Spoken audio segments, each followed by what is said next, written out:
Welcome to High Infidelity, the best cheating videos on YouTube.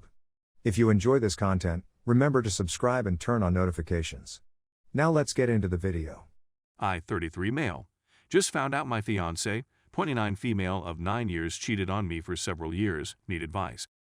Since we were 24 and 20 years old, respectively, my girlfriend, Heather, and I had been together for a long time. Her and I met when she started working at my place of business, and we hit it off almost immediately. After a few months, we decided to move in together and had a happy 3-year relationship. Several years ago, when I was 28, I was offered a fantastic career opportunity out of state. It came at an excellent time since our lease was about to expire, so I took the offer. While Heather had originally intended to join me, she chose to stay behind to aid her family in caring for her elderly grandma. I appreciate her decision. After her grandmother passed away, she was burdened with a slew of extra family responsibilities that prevented her from permanently joining me. My absence from the country lasted over 4 years, but we maintained a long-distance, what I felt to be, committed relationship during the time I was away, with her sometimes living with me for many months at a time. This evening, I decided to finish off my Christmas shopping and remembered that Heather had said in an email earlier this year that she was interested in purchasing a certain camera lens, but that she needed to pay off some debt first. But even though I didn't have access to that email account anymore, I thought I'd do what a wonderful lover would do and find a way to give her the expensive gift I knew she'd like. So I checked to see if she still had the email in her sent folder. I didn't think it was an invasion of privacy since we were living together again and sharing everything, but I subsequently learned that she had been cheating on me for almost the entire time I was away. I'm completely and totally upset. After some investigation, I'd come to the conclusion that she cheated on me.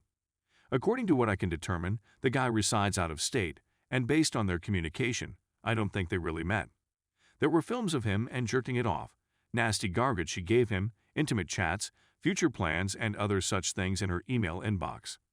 What frustrates me the most is that she has retained screenshots and audio recordings of Skype conversations and other activities that they have engaged in. For what reason I am not sure, but it is clear to me that she previously had a romantic interest in this person, which I find disturbing.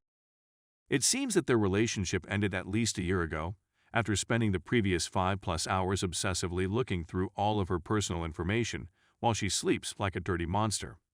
That makes logical, given the fact that it happened not long after I returned to the city.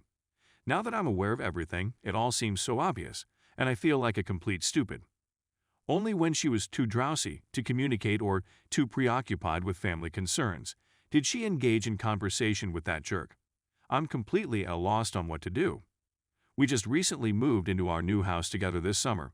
We have dogs together, our finances are all connected. We're traveling in a few days to spend a week with my family for Christmas, and then a week with her family, and our wedding is set to take place in the fall of next year. In the world, what exactly am I expected to do? Is it feasible that counseling will assist us in overcoming this situation? It makes me wish I hadn't found out about this since it would wreck my whole life, but I also know that I will never be able to look at her the same way again.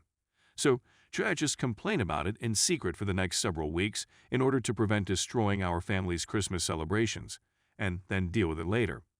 Even though I loathe my fiancé right now, she's been everything I've ever loved for the last 9 years, and if there's a way to make this work, I'm willing to try. I just don't know how I'll ever forget the conversations they had. I'm angry right now, but I don't want to make any rash decisions. Update. While writing the Reddit post, I started drinking, and after continuing to drink while reading your guys' comments, I was in no position to drive anywhere, so I elected to crash on the couch. I was able to get in touch with my boss first thing in the morning, and he was kind enough to enable me to begin my Christmas vacation 2 days earlier than planned. The fact that an issue had occurred that would entail my canceling my wedding was all I needed to tell him, and he didn't want any more explanation on my part. As my fiancé got ready for work and departed for work, I pretended to be asleep on the couch. She tried to wake me from my sleep in order to inquire about the booze/couch/work situation, but I pretended to be weary and whispered that I'd send her an email later. As soon as she departed, I went to work to acquire printer ink and a new flash drive. I dashed to our local store, then to our local bank to transfer half of the funds from our joint checking/savings account into my personal account. In my apartment, I printed off multiple of her harmful conversations/screenshots as well as a few still images of that guy jerking off, and placed them all on a flash drive, along with other photographs, films, audio recordings, and other materials. I was able to arrange for the cancellation or transfer of several of our credit cards, insurance policies, and other financial assets into my sole name, which was quite helpful. We are fortunate in that we pay off our credit cards on a monthly basis, so shutting them was not a concern.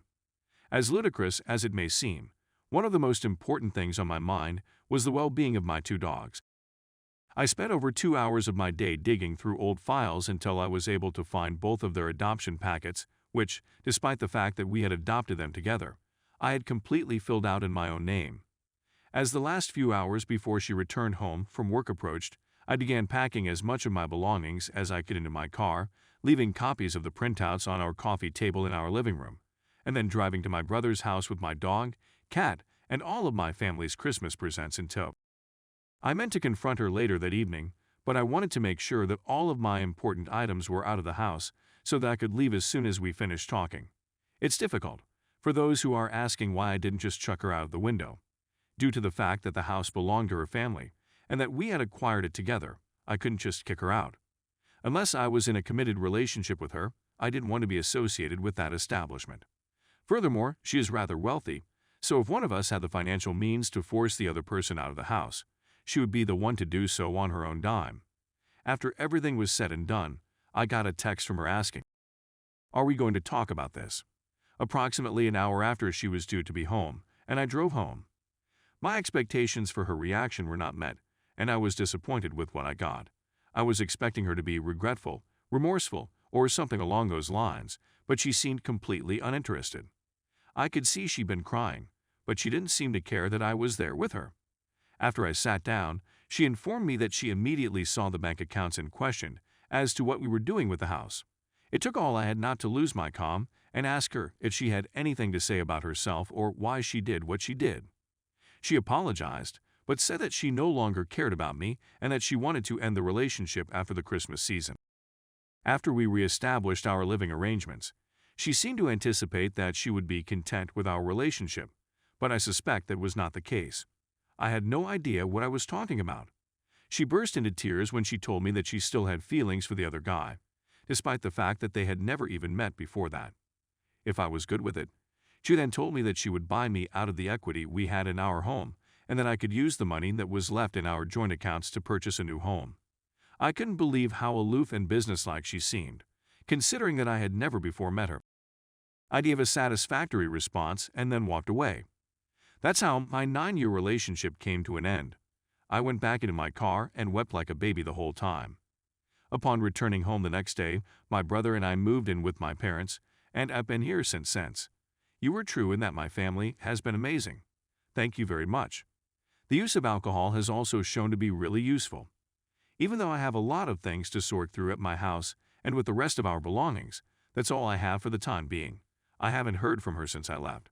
At the very least, I'm bringing my dog and cat with me on this trip.